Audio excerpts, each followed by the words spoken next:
नवम स्कंद की कथा में भगवान के अवतार की कथा चल रही है। कल शत्रुघ्न जी के जन्म और माता श्रुतकीर्ति के संबंध में कहा। आज कथा प्रारंभ करने से पहले मंगलाचरण हरिनाम संकीर्तन करते हैं सभी। हरि ओम श्री गणेशाय नमः। ओम नमो भगवते वासुदेवाय रासमंडलेश्वराय श्री कृष्णाय नमः। ओम पूर्णमदः पूर्णमिदं पूर्णात् पूर्णमुदच्यते पूर्णस्य पूर्णमादाय पूर्णमेवावशिष्यते। चिन्तयन् परमेशानीं सताक्षीं जगदीश्वरीं पंचकोशान्तर्गतां पुच्छब्रह्मं स्वरूपिणीं रक्तांबरपरिधानां करुणारससागरां नानायोद्धरां मां जगत्पालं तत्परां शब्दब्रह्ममयी चराचरमयी ज्योतिर्मयी वाङ्मयी नित्यानंदमयी निरंजनमयी तत्त्वमयी चिन्मयी तत्त्वातीतमयी परात्परमयी मायामयी श्रीमयी सर्वैश्वर्यमयी सदाशिवमयी मां पाहि मीनाम्बिके। ओम श्री महाअंजनाय पवनपुत्राय नमः। या देवी स्तूयते नित्यं ब्रह्मेन्द्र मुनिकिन्नरैः सा मे भवति जिह्वाग्रे ब्रह्मरूपा सरस्वती। नारायणं नमस्कृत्य नरं चैव नरोत्तमं देवीं सरस्वतीं व्यासं ततो जयमुदीरयेत्। सीतानाथ समारंभां श्रीरामानन्दार्य मध्यमाम् अस्मदाचार्य पर्यन्तां वन्दे श्रीगुरुपरम्पराम्। जय जय श्री राधारमण जय जय नवल किशोर जय गोपी चित्त चोर प्रभु जय जय माखन चोर। ओम सच्चिदानंद रूपाय विश्वोत्पत्त्यादि हेतवे तापत्रय विनाशाय श्री कृष्णाय वयं नमः।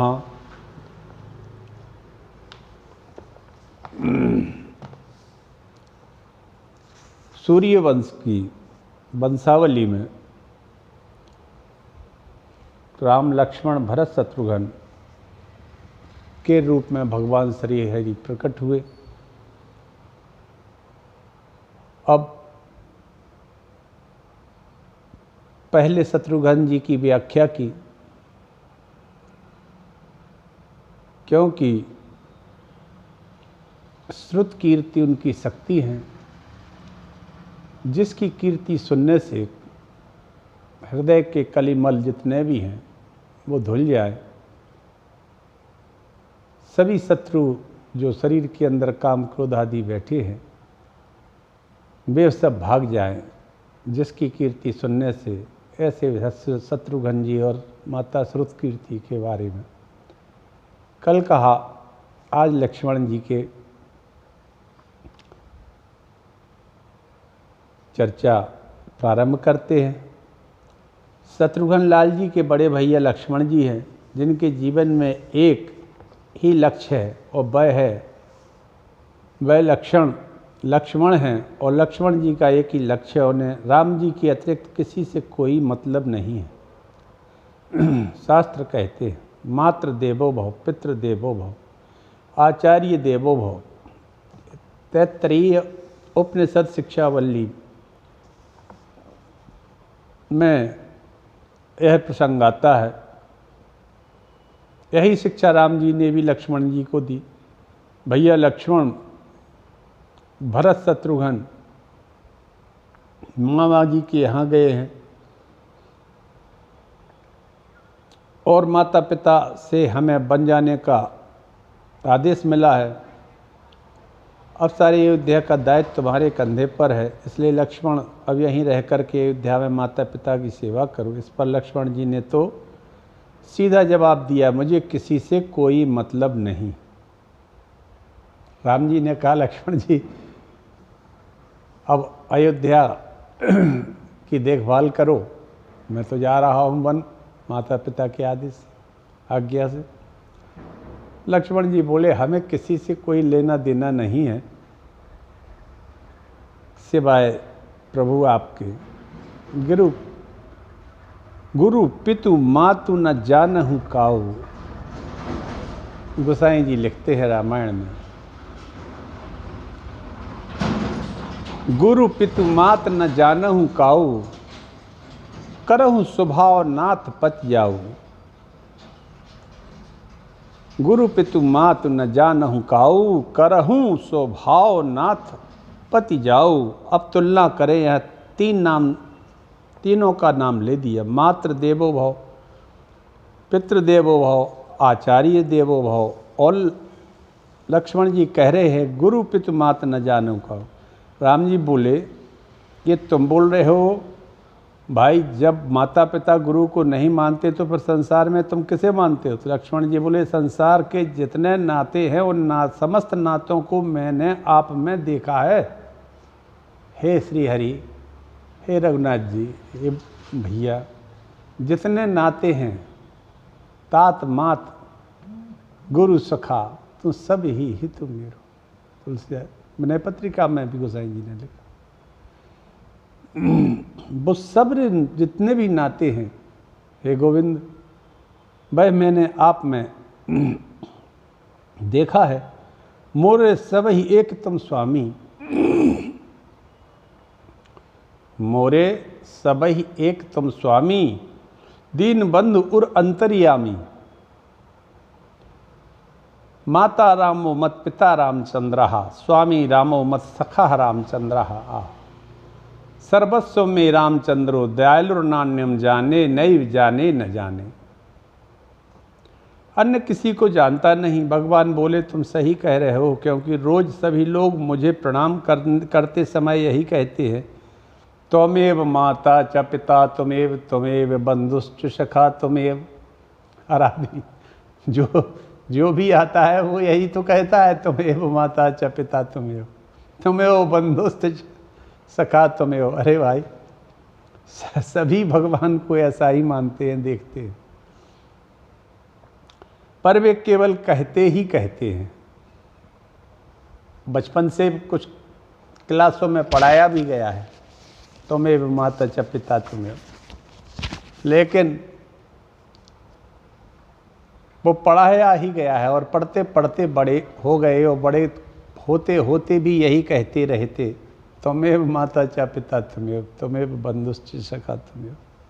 भगवान की महिमा बड़ी विचित्र है। तब कहते कहते तुम कहाँ से कह रहे हो? लक्ष्मण जी बोले हे दीन बंधु, क्या तुमसे कोई झूठ भी कह सकता है? और मैं झूठ कह रहा हूँ या केवल हो? भीतर ही तो छुपे बैठे हो। आप ही भीतर झांक कर जरा देखिए मैं कहाँ से कह रहा हूँ। और लक्ष्मण जी के इस हृदय की भावना को भगवान जान गए तो प्रसन्न होकर बोले अच्छा तो कोई बात नहीं माता जी से आज्ञा लो और हमारे साथ चलो। एक ही लक्ष्य जब हमारे जीवन में सुदृढ़ हो जाए मित्रों, हर आदमी के साथ ये स्थिति है। जब जीवन में कोई लक्ष्य निश्चित हो जाए, दृढ़ता आ जाए, मंत्र जाप मम दृढ़ विश्वास, तो भगवान ही हमारे सर्वस्व जीवन धन बन जाएंगे। तो समझ लो कि हमारे जीवन में लखनलाल जी भी प्रकट हो जाएंगे। लक्ष्मण अकेले थोड़े ही हैं, उनकी शक्ति उर्मिला देवी भी प्रकट हो जाएंगी। अर्थात लक्ष्मण जी की तरह सुदृढ़ और सुनिश्चित एक हो जाए तो हमारे हृदय में प्रभु से मिलने की उत्कंठा का उदय होना प्रारंभ हो जाएगा। पर लक्ष्मण जी जैसी दृढ़ता हो तो यही समझ लो कि उर्मिला प्रकट हो गई। उर्म में प्रभु से मिलने की उत्कंठा का उदय हो गया। कब होगा? हृत्पुंडरीक मध्यस्थाम प्रातः सूर्य समप्रभाम,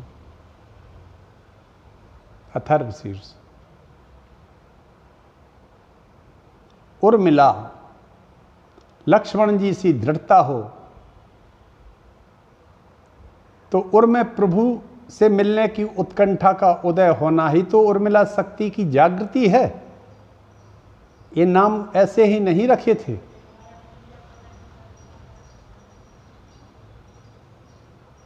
श्रुत कीर्ति लक्ष्मण शत्रुघ्न जी की शक्ति थी।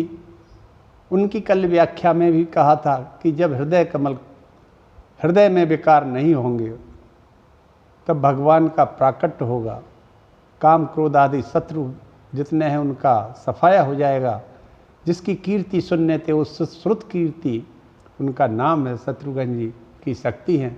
लक्ष्मण जैसी आज दृढ़ता की बात हो रही है, अगर है तो उर्म भगवान प्रकट हो जाएंगे, है उर्मिला शक्ति की जागृति है।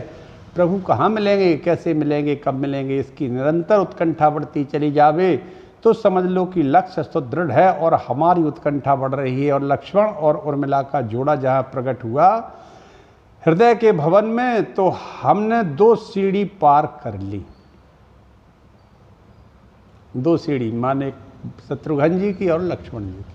अब तीसरे भाई आते हैं भरत जी। भरत का अर्थ है भर देने वाला, खाली स्थान को भर देने वाला। भरत जी तो साक्षात श्री रामचंद्र जी के ही विग्रह है, प्रेम विग्रह। रामचंद्र जी का जो प्रेम है वो विग्रह का रूप लेके भरत जी के रूप में प्रकट हुआ है। इनके भीतर श्री रामचंद्र जी का प्रेम इतना लबालब भरा है कि जो इनका स्मरण करता है उसके हृदय को भी राम परिपूर्ण प्रेम से परिपूर्ण कर देते हैं। विषय रस से जो जीव में भरा है विषयों का रस, उसे निकाल कर बाहर करते हैं और उसके भीतर राम रस भर देते हैं। यही भरने का काम भरत जी करते हैं। गोस्वामी जी ने तो संकेत ही दे दिया, भरत चरित करि नेम, तुलसी जो सादर सुने, सिय राम पद प्रेम, अवश्य होई भव रस बिरत। अब हमारा हृदय राम जी से परिपूर्ण हो गया, तब भरत जी की शक्ति मांडवी प्रकट होंगी। हम राम रस से भर गए। इसकी पहचान यही कि ब्रह्मांड में चराचर प्राणियों के प्रति हमारे हृदय में ऐसा प्रेम जागे जैसा कि माँ का पुत्र के प्रति होता है। समझ लो कि मांडवी शक्ति, ब्रह्मांड की शक्ति जागृत हो गई। अब ये 3 सोपान हम जब पार कर गए तब रामलला हमारे हृदय में गमन करने के लिए प्रकट होंगे। रम क्रीड़ायाम धातु से राम शब्द बनता है। सज्जनों, भक्तों, रम क्रीड़ायाम धातु से राम शब्द बनता है। जो योगियों के हृदय में रमण करे या योगी जिस तत्व में रमण करे वो श्री राम है। हमारे हृदय में इस प्रकार से जब 3 सोपान पार कर लेंगे तो श्री राम जी भी हृदय भवन में अवधपुरी बनकर प्रकट हो जाएंगे। और राम जी कौन है, राम जी का रूप क्या है? जो आनंद सिंधु सुख राशि, सी करते त्रैलोक सुपासी, सो सुख धाम राम अस नामा, अखिल लोक दायक विश्रामा। जो आनंद सिंधु सुख राशि, सी करते त्रैलोक सुपासी, सो सुख धाम राम अस नामा, अखिल लोक दायक विश्रामा। रामचंद्र जी तो साक्षात आनंद के सागर हैं। रघुनाथ जी के जन्म से पहले सुखदेव जी कहते हैं परीक्षित से, खट्वांगा दीर्घ बाहुश्च रघो असत तस्मात् पृथुस्रुवः, अजस अस्ततो महाराजस्तस्माद् दशरथो अभवत्। हे राजन, खट्वांग के दीर्घ बाहु रघु अज के महाराज दशरथ के ब्रह्ममय हरि या देवताओं की प्रार्थना पर अंश रूप से राम, लक्ष्मण, भरत और शत्रुघ्न नाम के 4 पुत्रों के रूप में आए। श्री सुखदेव जी बोले, हे राजन, महाराज दशरथ की 3 रानियां मुख्य थीं, कौशल्या, केकई और सुमित्रा, परंतु संतानहीन होने से दुखी रहते थे। पत्नी कारी दासी ऋतौ रंबा भोजनो जननी समाह, विपत्सु मंत्रिणी भर्तु साचा भार्या पतिव्रता।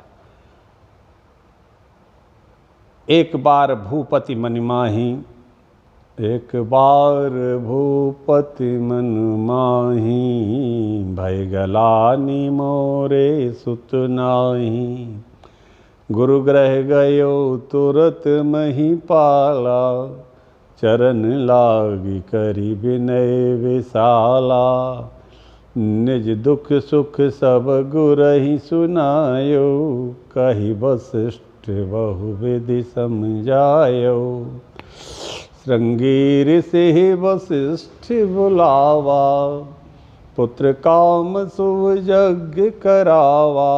अर्धभाग को अग्नि देव ने हबी दे दी, अर्धभाग कौशल्य ही दीना, उभय भाग आधे कर लीना। के कई कहे नृप सो दयौ, रहयो सो उभय भाग पुनि भयउ।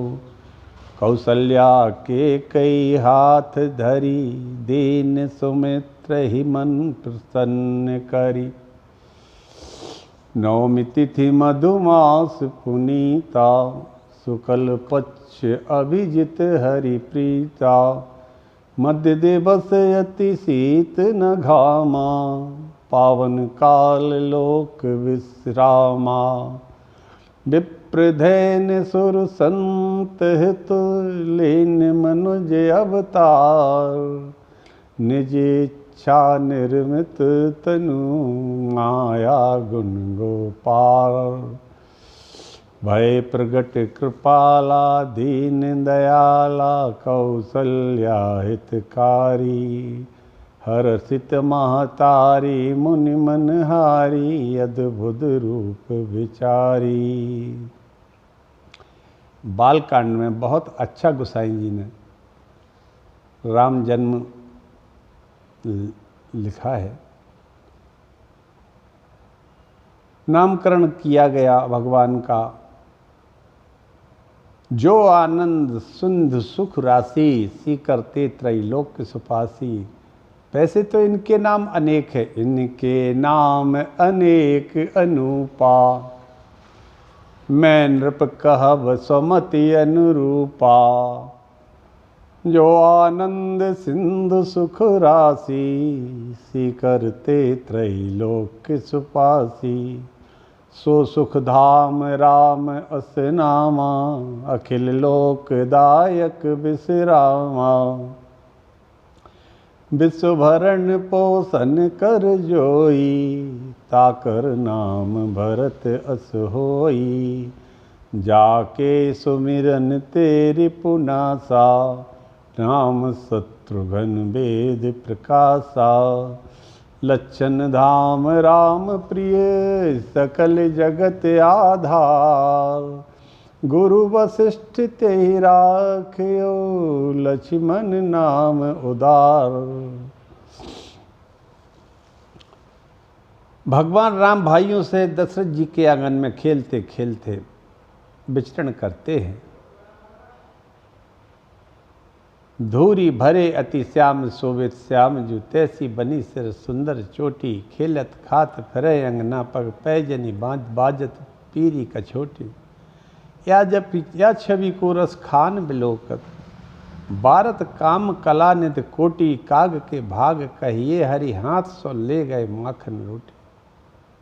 8 वर्ष की आयु में भगवान का यज्ञोपवीत संस्कार हुआ। क्षत्रियों का 12 वर्ष की आयु में,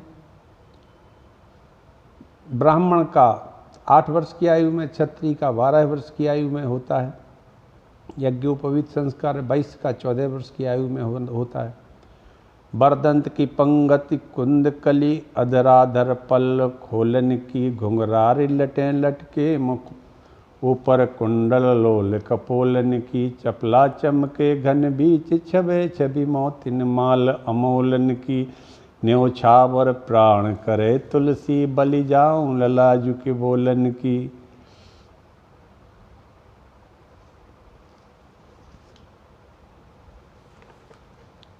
तो श्री राम जी साक्षात आनंद के सागर हैं, जो आनंद सिंधु सुख राशि, सी करते त्रैलोक सुपासी। तो जब हृदय में राम राज्य स्थापित होगा तो भीतर हमारे आनंद का साम्राज्य होगा, सारे अमंगल दूर हो जाएंगे और हमारा हृदय भवन मंगल का भवन बन जाता है। जब तक शरीर है तब तक प्रारब्ध के अनुसार दैहिक, दैविक और भौतिक ताप जीव को प्रभावित करते रहते ही हैं।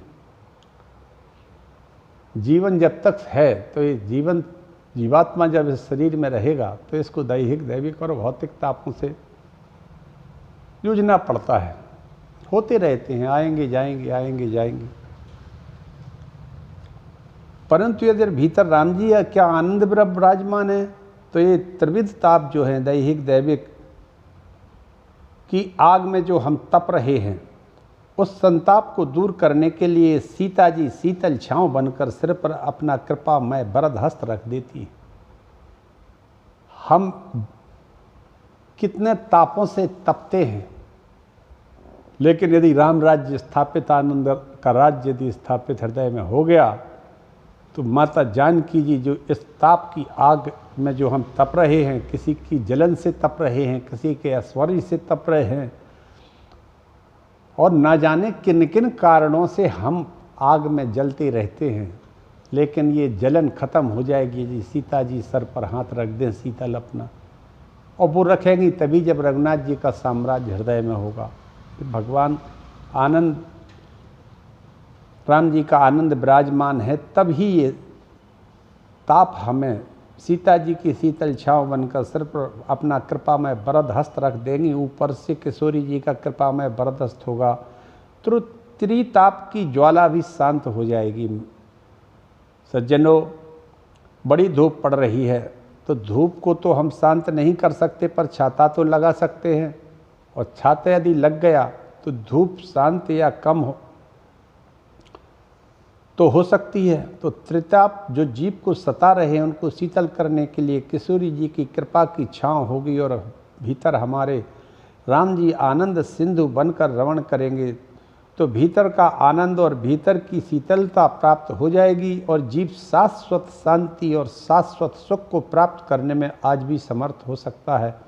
अब सुखदेव जी कहते हैं, राजन अब चंद्रवंश की पुण्यमयी कथा श्रवण करो।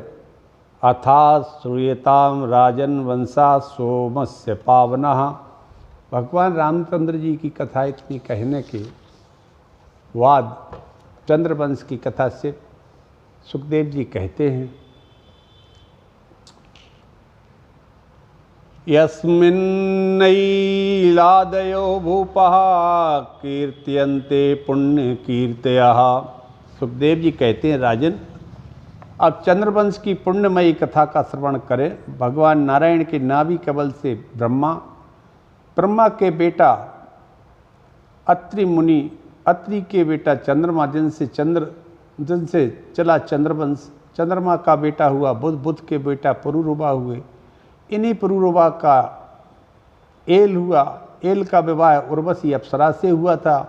इनके आयु श्रुतायु, सत्यायु, रय, जय, विजय आदि 6 बेटे हुए। इन्हीं के प्रतापी वंश में आगे चलकर महाराजा नहुस का जन्म हुआ। नहुस के यति, अयाति, संयाति, आयाति, बेयति, कृति आदि 6 बेटे हुए। उनमें सबसे बड़ा बेटा यति सन्यासी हो गया। दूसरा बेटे के 2 विवाह हुए। पहला विवाह शुक्राचार्य जी की बेटी देवयानी से और दूसरा विवाह बृहस्पति की पुत्री शर्मिष्ठा से। आयाति की यदु, तुर्वसु, द्रहु, अनु, पुरु आदि 5 संतानें हुई। 5 संतानों में सबसे छोटे थे पुरु, जो पिता के अनन्य भक्त थे। शुक्राचार्य के शाप से जब आयाति बूढ़े हो गए तब वृद्धावस्था पुरु ने अपने पूरा ऊपर धारण कर ली और अपनी युवावस्था पिता को प्रदान कर दी। इसलिए आयाति ने पुरु को ही चक्रवर्ती सम्राट घोषित किया और बड़े पुत्रों को शापित किया कि तुम्हारे वंश में कोई चक्रवर्ती अब नहीं होगा। सुखदेव जी कहते हैं, परीक्षित पुरुवंश में ही राजा दुष्यंत का जन्म हुआ। इनके बड़े ही प्रतापी पुत्र भरत हुए, जो बचपन से ही सिंहों के साथ क्रीड़ा खेला करते थे। इसी प्रतापी वंश में राजा रंतिदेव हुए, जिन्होंने सूखा पड़ जाने पर प्रजा में अपना सर्वस्व खजाना लुटा दिया और 49 दिन तक स्वयं भूखे बैठे रहे। ऐसे प्रतापी पुरुवंश में परीक्षित तुम्हारा जन्म हुआ है। तुम पुरुवंशी हो और पुरु महाराज के जो सबसे बड़े भाई थे यदु, उनसे चला यदुवंश। यदुवंश में अजमीण, देवमीण, सूरसेन प्रभाती बड़े बड़े प्रतापी राजा हुए। महाराज सूरसेन के बेटा हुआ आनंद दुंदुभी, इन्हीं का नाम वसुदेव है। और वसुदेव की 7 पत्नियां थी, उनकी 7वीं पत्नी देवकी के गर्भ से 8 संतानें हुई।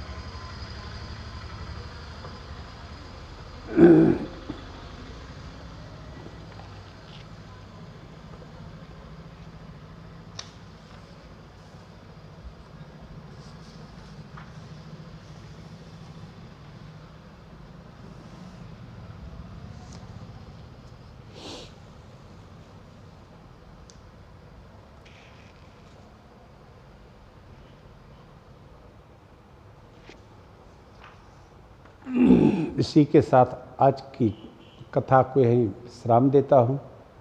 जय श्री राम, जय श्री हरि, हरिओम तत्सत।